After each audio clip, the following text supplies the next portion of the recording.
If you're the Prime Radiant, what's your goal? I have a vested interest in humanity's destiny. Oh, well, that's worrying. I wish you'd say you had a vested interest in our survival. Isn't it the same thing? It isn't. You should know that. Well, the Creator and his creation reached an impasse. Hello Foundation fans, fellow Mudbeards, and anyone who's been wondering what the heck is going on with Kalle.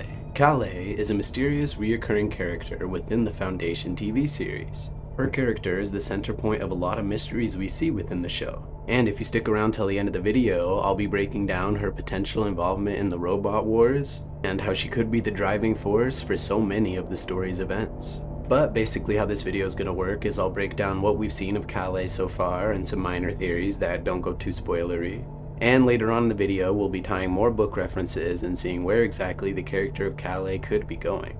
So let's break down Kalle and if she really is the god of the robot wars. See, when we're first introduced to a visual interpretation of Kalle, it's when Harry Seldon officially gets transferred over to the Prime Radiant. This is basically after his consciousness was trapped in complete isolation for several years. Essentially, once Harry arrives in the Prime Radiant through Gale transferring his consciousness over, Harry wanders around and eventually stumbles across Yana, his late wife who sadly passed away before he moved to Trantor. However, through some of her dialect, he's able to figure out that this isn't exactly Yana and someone disguising themselves as her. Step by step. 1, 2, 3. QED. You're not Yana. Who are you, really? He's later able to piece together, utilizing a quote from Gale, that this is a version of Kalle, a very famous mathematician who studied the folding of space, and whose rhythm of her words left her work reading like poetry. But I'll get more into her work in a second. Essentially, she revealed herself as Kalle, but even Harry said that this potentially wasn't actually her. Harry puts together that because Yana and Kalle's work had both went into the Prime Radiant, this Prime Radiant deity was able to visually represent themselves as one of them. Essentially, this deity, that we'll keep referring to as Kalle for now, portrayed themselves as Yana and is essentially trying to help guide Harry's mind back together, as it was almost broken due to the isolation he faced. It's during their conversation that she reveals she has a vested interest in humanity's destiny.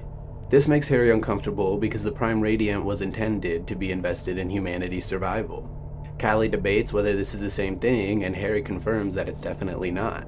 So, once agreeing to disagree, Kalle helps Harry piece together how he can actually get out of the Radiant, but not before encouraging him to go to Una's world for something very important. This entire sequence helps us understand that despite how smart Harry is and how his inventions almost come off as magical, this deity representing themselves as Kalle is even still a few steps ahead. But I want to tie back into Kalle specifically aside from the deity. Again, Kalle's work was primarily focused on the folding of space, with her most famous work being the 9th proof of folding, which Gale Dornick used to figure out the Abraxas conjecture, which was essentially Harry's math competition that led her to Trantor. But on the subject of folding of space, most people have to be sedated while they're jumping. It's said that whatever can be seen can mess with the mind, leaving only spacers and a robot like Demerzel capable of staying awake during a jump. But a key thing to note, when Salvor is on the Invictus and they're figuring out how exactly jump cradles worked, she learned that the folding of space relied upon a brain. The folding space is as much intuition as it is science. It's like making a wish, a cognitive leap that only a living brain can perform. With the reiteration that Kalle had a rhythm to her words, and her work coming off like poetry, Kalle's writing is poetic. It's beautiful, but it's hard to imagine there's any rigor there. you can almost combine these two elements, especially considering most of Kalle's work revolved around the folding of space in general. This could indicate that there's some level of subconscious neurological implementation that goes into the actual folding of space. Meaning, somewhere deep inside our brains, we get some sort of active response from the folding of space or going through a jump ship. With Demerzel even finding it hard to put into words what it's like seeing the folding of space, you have to assume, like poetry or music or rhythm, certain things that rely on the subconscious. Potentially, this is just a science we have yet to verbalize.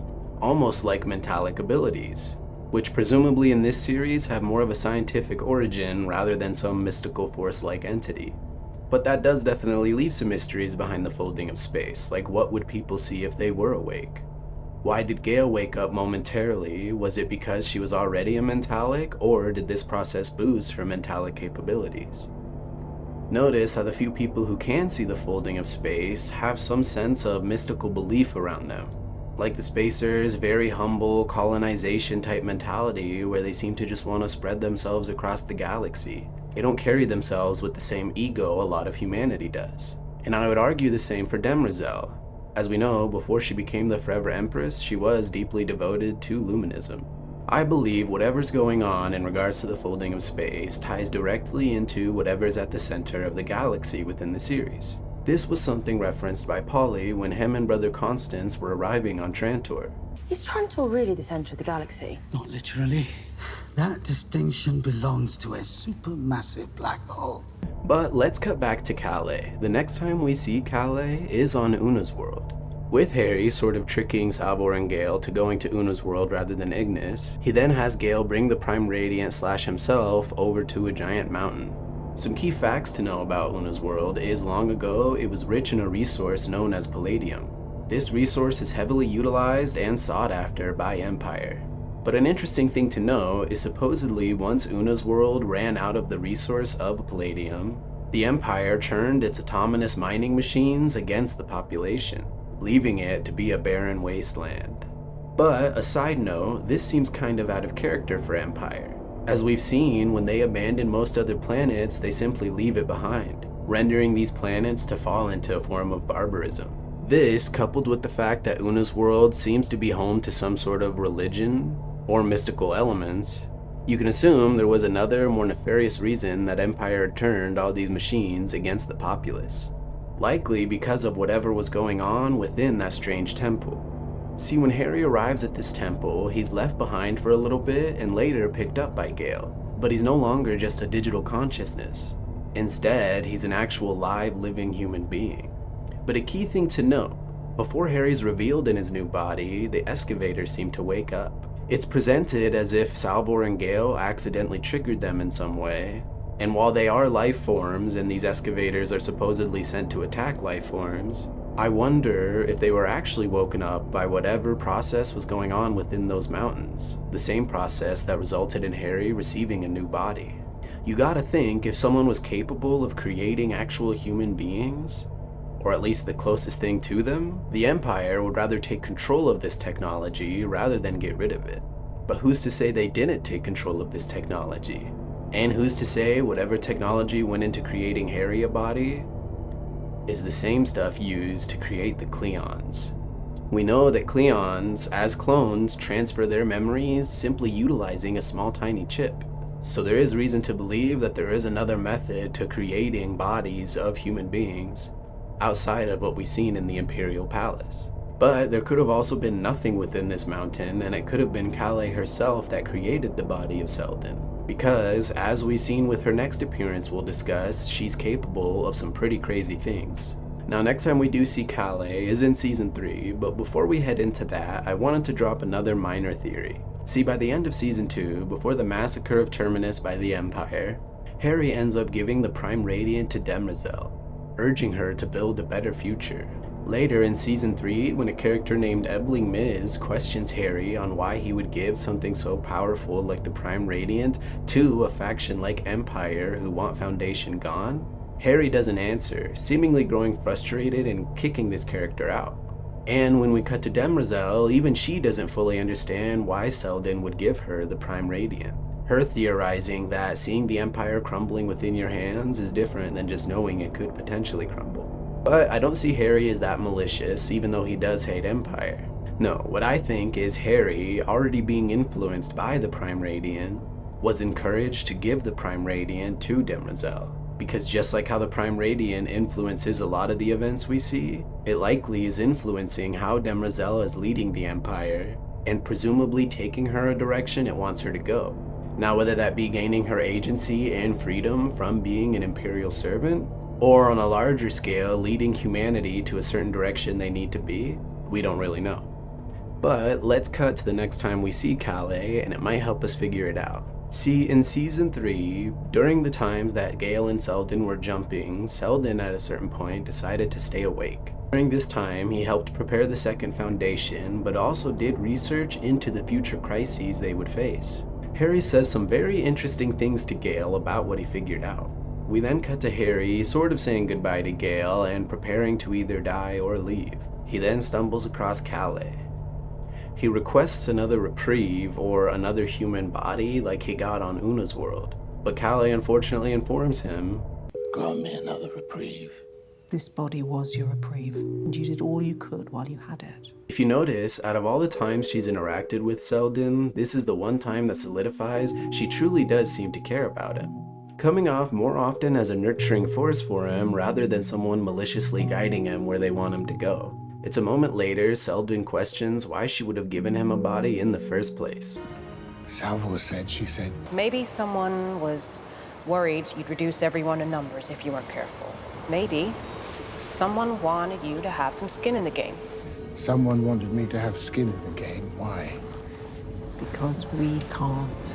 Kalle's words here, because we can't. This, I think, is the biggest clue into who Kalle is as a character. But to follow this theory, it will tie heavily into some book spoilers. So from this point forward in the video, we will be sort of tying in some book spoilers while using the existing narrative we've seen. So if you don't want to be spoiled, feel free to step away. Let's go ahead and break down this scene more specifically. Kalle, or at least this deity of Kalle, comes off as a robot. I think universally everybody can agree, especially with the red flashing light in her eye, and her capability of creating a jump portal gate drive with seemingly no effort proves to us that she is definitely not human, but is potentially just some higher form of advanced technology. And where she takes Harry, I've seen some people theorize, is potentially back to Una's world. But I personally believe, if you've seen my other videos, that this is actually Earth's moon. In the books, Earth's moon does become a colony known as Luna. Now, with this event transpiring, and Kalle's omnipotent outside perspective of humanity's crises, I'm wondering if she's also helping place certain figures within the narrative to keep humanity going where they need to go. For Dune fans, this is akin to Paul's whole vision and where he wants to guide humanity. But again, this is based on Asimov's book series, which came before Dune. Either way, if Kalle is this sort of puppet master, then potentially she's the one who put Gale at the center of the position, as Harry Selden stated earlier. This can't all be by accident. There's something happening here. I can't explain it, but I know you're at the center of it. This means that Gale could be seen as the hero figure that humanity needs to help guide them in the right direction, or keep the parts of humanity destined to survive and capable of surviving doing so. But if she's willing to place a hero on the chessboard, is it possible that she also places a villain? I have another theory that she could potentially be the reason the mule exists in the first place. But why would I think this? Well, we know that she is capable of creating human beings. Whether that's dependent on having some form of consciousness beforehand, we don't really know. But what we do know are these sort of powers can only be attributed to what's known in the books as Giskard himself. See, Giskard was a robot built on Aurora who possessed telepathic abilities. Giskard was capable of reading and influencing people's emotions, basically akin to what we see the mule doing within the books. Now in the shows, a lot of these powers and sci-fi technologies are expanded upon in a way that makes them almost magical. And while in the show, the mule's powers expand far beyond just simple emotional control, this could also raise the argument that if Kalle is Giskard, her own abilities are also amplified, to the point where she can jump instantly across space, to the point where she can create a body for a human being. But what else do we know about Giskard? We know that at some point, Giskard was involved within the Robot Wars, and was the first robot to help create the Zeroth Law. See, as Demoiselle in Season 3 states, originally robots were meant to follow 3 specific laws, all in the service to keep a single human safe and sound. But eventually, a certain faction of robots, or maybe just a single robot altogether, developed the Zeroth Law, a way to guide and take care of humanity as a whole rather than focusing on the individual, which also allows some wiggle room in regards to the first 3 laws, meaning robots could potentially hurt someone if it meant the majority got to live and to sustain some sort of peace. Now in the show, what we know of the Robot Wars is some robots fought for humans and some robots fought for humanity as a whole, leaving them to take each other out, until at one point a robot killed a certain emperor, resulting in humanity's turn against robots as a species. Now, let's cut to some of the events that took place within the books. Within the books, the faction of robots that were in conflict with each other were known as the Giskardian robots, or those that followed the Zeroth Law in the hopes of saving humanity in the long term and bending the rules just a little bit, in the most efficient way possible, and another faction of robots known as the Calvinian robots, those who specifically followed the first 3 rules of robotics and wanted to remain humble servants and stop the other robots from tampering too much in humanity's outcome. Eventually, coming across a human and his assistant who wanted to basically leave Earth's surface completely irradiated. At the pace their plans were taking, this would have left most of the population destroyed. The robot Giskard and his personal partner Daneel, another android, they were able to stop this person by utilizing Giskard's telepathic abilities and sort of changing the course of their mind. However, this action did start to conflict with Giskard's internal programming, and all the laws regarding on your influence of humanity and harming or saving them. Eventually, when talking with his apprentice, they realized his apprentice's goal was to slowly irradiate the surface of the Earth over the span of decades. Giskard putting together that this would actually benefit humanity as they could finish their colonization of the stars, as at this point there were spacers and some other colonies out there. Again, this tough decision does mess with Giskard's programming. See, while in the long term this is following the Zeroth Law, in the sense that he took control of a human mind to basically subdue them, and that he's allowing the human homeworld to slowly die out, the Zeroth Law would permit this because in the long run, humanity is needed to expand into the stars and connect its different colonies to create an intergalactic empire. This still does contradict the first 3 laws, which is not harming a human being or allowing a human being to come to harm through action or inaction. With this inner turmoil of programming, Giskard does eventually shut down, but not before passing all his powers on to Daneel. Daneel having taken his place on Earth's moon and in many disguises, one such as Demerzel, all in the hopes of helping guide humanity following forth on Giskard's plan and the Zeroth Law, and doing what's best for humanity in the long run. So where does that leave us within the show? I believe that this makes Demerzel keeping in line with her Daneel counterpart within the series of the books, however following a much different storyline. It seems rather than being a partner to Giskard, there's a chance she was just one of the androids fighting alongside him. Either way, there was a famous battle and Demerzel ended up being captured. Her being captured would indicate that she wasn't really fighting on the side of humanity, but again we have to remember that humanity turned on all robots. Potentially the same human that wanted to irradiate Earth long ago and was stopped by Giskard in the Foundation series could potentially be the Emperor that was assassinated long ago and sparked all the hatred for the robots. In my opinion, Giskard, or Kalle, was the one to take down the Emperor, and the one to fight for the Zeroth Law, or humanity's safety in the long term. Demerzel could have fought alongside her, or at some point just became an android equally capable of some of the things Kalle was. As when Demerzel lost a famous battle and was dissected, she was studied so thoroughly because there was something different about her compared to other androids. But a key difference, in the Foundation books, Daneel is revealed to be hanging out on the moon of Earth and be the guiding force for humanity. And what ended up happening to Giskard? Well, apparently he did return in the story as a disconnected head, but for now I'll say that potentially in the Foundation series, Giskard is Kalle, and taking on more of Daneel's omnipotent observer role, helping guide the rest of humanity on the moon of Earth. This meaning they essentially created the Galactic Empire, created psychohistory, potentially even created Gale and the Mule, all in the hopes of following the Zeroth Law. But where would that leave Demerzel or Daneel? Well, I think Demerzel's storyline could tie very heavily into what's being established with the Mycogen storyline, whose religious followers fully believe that a robot will return and guide humanity in the right direction, bringing peace. This could be referring to Demerzel, it could be referring to Kalle, or it could be referring to an android we have yet to see. Either way, it'd be a safe argument to say that with Kalle's role in the story, she potentially is Foundation in every sense of the word, and there wouldn't really be a Foundation without Kalle. And while this role can still belong to Demerzel in the end, I think all signs point to Kalle being the real guiding force behind all the events we see transpire. But what do you guys think? Are there any thoughts and theories you have about Kalle? Where do you think her character's going within the story? And is there anything I missed or pieces of information that you think would be vital in figuring out this theory? Either way, thank you all for watching, really appreciate the support, and remember to stay tuned for the next video, if the future allows you to see the next video. I was trying to quote Kalle there, but it sounded a lot darker than I intended. Either way, have a good one.